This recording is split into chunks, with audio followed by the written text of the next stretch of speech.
Les paysans du réseau Semences Paysannes n'ont pas besoin de ces pilules pour leurs champs.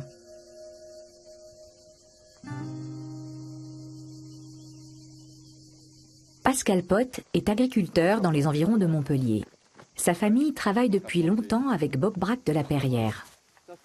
Au milieu d'une forêt, sur un sol sec et caillouteux tapissé de seulement 2 cm d'humus, il cultive des légumes sans aucun traitement.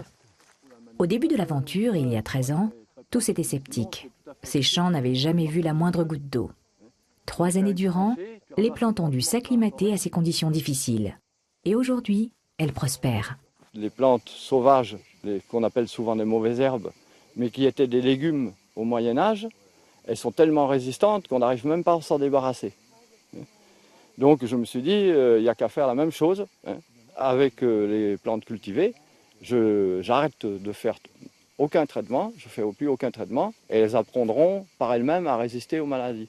Bob Braque de la Perrière est enchanté. Les légumes de Pascal ont désormais un plus grand rendement que les variétés hybrides. Les parasites sont rares. Et comme l'a prouvé une étude, ces variétés résistantes contiennent bien plus de vitamines que les hybrides bio, plus fragiles. Pour Pascal Pot, rien de plus logique.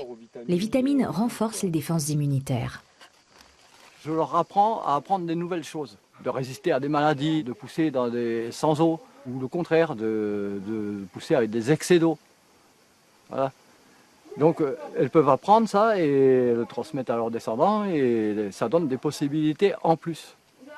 Alors que toutes les autres sélections qui sont faites, c'est toujours par soustraction de possibilités. Ces variétés résistantes sont demandées dans toute la France et même en Afrique. Pas moins de 400 variétés de tomates différentes poussent dans les champs de l'agriculteur. Pascal Pot n'a pas déposé de demande de certification.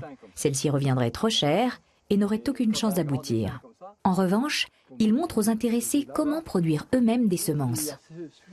Pour Bob Braque de la Perrière, ce projet permet aussi aux consommateurs de réapprendre que le bon et le sain vont de pair. Un consommateur parfois dupé par les grands semenciers.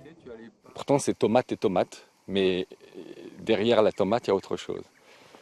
Et là, le côté le plus pervers du système actuel, c'est que, voyant l'engouement des consommateurs pour les variétés anciennes, etc., les sociétés qui font des semences industrielles font maintenant de la fausse variété ancienne, qui sont en fait des hybrides, mais qu'ils nomment avec des noms de variétés anciennes.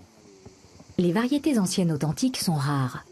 Seuls 10% des certifications concernent des semences biologiques. Des producteurs comme Pascal Pot en possèdent.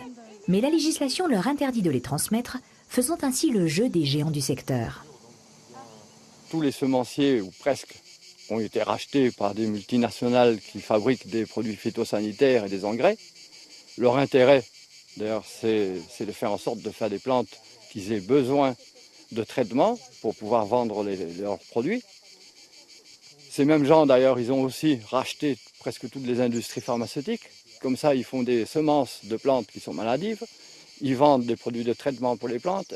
Et comme ils savent très bien qu'ils empoisonnent tout le monde, après, ils vendent les médicaments. En gros, c'est comme ça que ça tourne.